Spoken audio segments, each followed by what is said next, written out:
इस बात का मैं आपको विश्वास दिलाता हूं। आपको कहीं जाने की जरूरत नहीं पड़ेगी। आप केवल अपना प्रत्यावेदन आप बाहर के किसी प्रतिनिधि को देंगे। हर वो अधिकारी जो हमारे परिवार के लिए उपयोगी है, वह परिवार के भाव से आपकी चिंता करने के लिए आपके पास रहेगा। ऐसा वायुमंडल बना के मैं आपको देने वाला हूं। दूसरी संकल्पना इस प्रकार की है कि आज दूसरों को लीगल बनाने वाला, दूसरों को जीवन पर विधिक बनाने वाला 90% अधिवक्ता पूरे जीवन अवैधानिक चैम्बरों में बैठता है।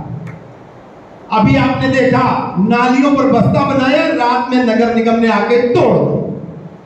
अपमान बोध होता है, अपमान इधर सटकती है कि मेरे परिवार की यह भी गरिमा नहीं कि बैठने के लिए प्रॉपर स्थान हमारे पास हो सके, जबकि इतना स्थान इंक्रोच है। अभी मेरी परसों 3 या 4 रोज पहले डीजे से मेरी बात हुई, मेरे साथ अश्वनी जी भी थे, ज्योति जी भी थे। वो इस बात पर सहमत हैं कि जिन जिन स्थानों को आप लोग चयनित करोगे मैं आपको देने को तैयार हूं। एजे से बात आप कर लेना। मैं विश्वास दिलाता हूं कि जितना भी अलीगल निर्माण है सब वैधानिक करा दूंगा। उसके ऊपर निर्माण होगा, उसके ऊपर बैठने वाले लोगों को, बैठे रामजी भाई बैठे, आप उसके पास जितने भी लोग आएंगे उनको अच्छे से बैठने का, काम करने का, चैम्बर रहने का मैं बढ़िया चैम्बर बना के दूंगा। और एक बड़ी घोषणा, चैम्बर पूरी तरह निःशुल्क दूंगा, क्योंकि चैम्बरों का निर्माण मैं मेरे गुणा भाग से करने वाला हूं। उस चैम्बरों के लिए पैसा ना तो इसी से दिया जाएगा, वो चैम्बर इस विधा से बनवाए जाएंगे कि हम केवल आपसे साल में एक बार मेंटेनेंस शुल्क लेंगे, वह 2000 से 5000 के बीच में होगा। इसके अलावा किसी भी व्यक्ति से चैम्बर का कोई पैसा नहीं लिया जाएगा। हम एक रनिंग कैपिटल पे विश्वास रखते हैं, हैंडसम कैपिटल की चोरी पर हमारा कोई विश्वास नहीं है। चैम्बरों की समस्या का इतना व्यापक निस्तारण करूंगा कि लोगों को काम करने के लिए अच्छे वायुमंडल का अवसर मिलेगा। महिला प्रतिनिधियों को मैं विश्वास दिलाकर कल आया हूं। कल बड़ी भारी संख्या में बहनें हमारे कार्यक्रम में थी। मैंने उनको विश्वास दिलाया है कि मैं उस परिवार का सदस्य हूं जहां मुझे सबसे ज्यादा प्यार मिला है। मैंने न्यायालय परिवार में भी एक बड़ी परंपरा की, गिफ्ट के नाम पे महिलाओं को ओबलाइज किया जाता है। मैंने भी उस परंपरा का वहन किया, क्योंकि चुनाव लड़ रहा था, लेकिन मैंने तरीका बदला। मैंने रक्षाबंधन का कार्यक्रम उनके साथ किया, रक्षा सूत्र बंधवाने के बाद उनको भेंट दी। इस बार भी जब मैंने कार्यक्रम किया तो उनके साथ मैंने कजरी महोत्सव मनाया, एक बड़ी राष्ट्रीय गायिका को बुलाया, उनके साथ उन्होंने खूब नाचा, खूब उत्साह के साथ। आपने सबने वीडियो देखे होंगे, सबने उत्साह के साथ कार्यक्रम किया। उनको मैंने कल वचन दिया कि आपके मन में मैं विश्वास पैदा करते हुए आपको वचन देता हूं कि जैसा उत्साही माहौल आज मैंने आपको दिया है, मैं वर्ष भर एक ऐसी परंपरा बना दूंगा कि आपको भी न्यायालय परिसर में बराबर का दर्जा मिलेगा, बराबर का सम्मान मिलेगा। अगर मैंने 100 चैम्बर बनाए तो 25 चैम्बर बहनों को दिया जाएगा, क्योंकि जिस परिवार में बहनों, माताओं और बेटियों को सम्मान दिया जाता है उस परिवार में पुण्य बरसता है, उस परिवार में समृद्धि आती है, उन्नति आगे आगे चलती है। और मुझे मेरे परिवार की उन्नति और समृद्धि सबसे ज्यादा प्यारी है, इसलिए मैं मेरी बहनों, मेरी जो भी बहनें हैं उनका भरपूर सम्मान करूंगा। मित्रों, मेरे पास काम करने के लिए बहुत सारे भाव हैं, लेकिन 11 महीने में जितना पूरा कर पाऊंगा करूंगा, लेकिन अगले वर्ष के लिए एक ऐसे प्रतिमान बना दूंगा, एक ऐसी स्थिति पैदा कर दूंगा कि चुनाव 0 बैलेंस पे होगा। चुनाव से ये सब मानक खत्म कर दूंगा। चुनाव इस बात पर होगा कि किसके पास कितना विजन है, लड़ने के लिए क्या रीजन है, विजन और रीजन पर चुनाव होगा। यह मैं आपको विश्वास दिलाता हूं।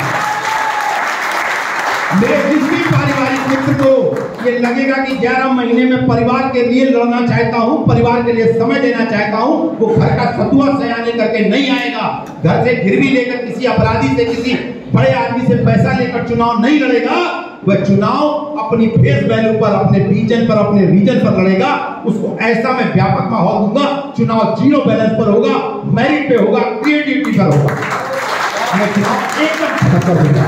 चुनाव में जो गलत प्रतिमान है कि किसने कितनी पार्टी दी, किसने कितनी रसीदें कटाई, किसने कितने शराब के ठेके खुलवा दिए जगह जगह पर, इस आधार पर चुनाव नहीं होंगे। यह मैं आपको वचन देता हूं।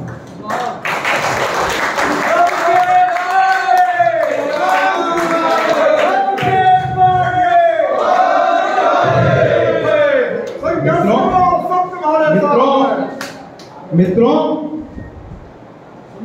मुझमें लड़ने का मादा है, इसीलिए प्रकृति ने मुझे एडवोकेट बनाया।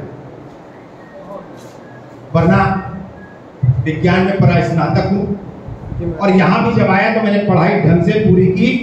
जिस दिन लॉ में एडमिशन लिया, कुछ ऐसा हुआ कि मुझे लगा कि इस पढ़ाई को ढंग से पढ़ना चाहिए, इसलिए विद्या वाचस्पति तक की पढ़ाई मैंने ढंग से पूरी की। क्योंकि इस परिवार का मुझे हिस्सा बने रहने के साथ इस परिवार का संरक्षक बनने का भाव भी जागृत हो गया था। मुझे लगा था कि अगर कोई बड़ी लड़ाई लड़नी हुई तो एक बड़ा लोगो मेरे नाम के आगे लगा होना चाहिए, जिससे मैं परिवार के लिए कुछ बेहतर कर सकूं। मैंने उस ढंग से अपने आप को आपके परिवार का हिस्सा बनाया है। मैं आपको विश्वास दिलाता हूं कि कैंपस के अंदर मैं मेरे नाम के आगे जो डॉक्टर लगा है उसके अनुरूप वायुमंडल बनाऊंगा। मेरी कोशिश होगी कि कैंपस में एक अच्छी लाइब्रेरी हो और जो आने वाले विद्यार्थी हैं उनको एक ऐसा एकेडमिक माहौल मिले, एक ऐसा वायुमंडल उनके दिमाग में हो कि मैं भी जुडिशरी में जा सकता हूं, मैं भी एपीओ की परीक्षाएं पास कर सकता हूं, मैं भी पीएचडी कर सकता हूं, मैं भी इस परिवार के लिए बेहतर करने के लिए शोध कर सकता हूं। ऐसी तमाम परिस्थितियां और वायुमंडल बना के दूंगा और देश की सबसे क्लास 1 लाइब्रेरी मैं केवल 8 महीने में बना के आपको दूंगा। मैं मेरे मित्र अश्विनी जी के साथ मेरठ प्रवास पर गया, किसी कार्यक्रम के सिलसिले में मुझे लेकर गए थे। प्रीति दीदी, आपका स्वागत है, बैठिए। वहां मैंने देखा उनकी लाइब्रेरी में किसी पदाधिकारी का नाम नहीं लिखा था। उनकी लाइब्रेरी में की जो पट्टिकाएं लगी थी, किस सन में किसने किस जे में सेलेक्ट हुए, किसने एपीओ की परीक्षा पास की, किसने कहां कौन सा एग्जाम पास किया, किसकी क्या मेरिट रही, ये चीजें पट्टिकाएं के रूप में लगी थी। मैं यह परंपरा आपके कानपुर न्यायालय परिवार में शुरू करूंगा, यह मैं आपको बता दूंगा। यानी कानपुर की धरती एक बौद्धिक धरती है, कानपुर की धरती स्वच्छता की धरती है, कानपुर की धरती नेतृत्व करने वाले की शक्ति है। कानपुर का एडवोकेट है, यानी रिकॉग्नाइज होगा, ताकतवर होगा, या ऐसे प्रतिमान बनाकर आपको दूंगा। मैं ऐसे प्रतिमान बना कर दूंगा। मैं ये नहीं करता कि मैं कह दूंगा, मैं प्रतिमान मानक बना दूंगा। आज प्रतिमान ये है कि किसने कितनी बड़ी पार्टी दी, किसने कितने ठेके शहर में खुलवाए, किसने कितनी बोतलें बांटी, ये प्रतिमान है चुनाव के।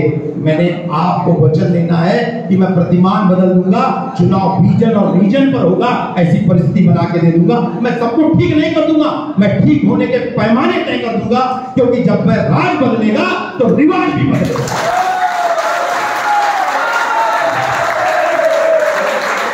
तो एक बार जो वर्तमान राज है, जो वर्तमान राज की परंपराएं हैं, वह बदल दीजिए, मैं रिवाज बदल के दे दूंगा।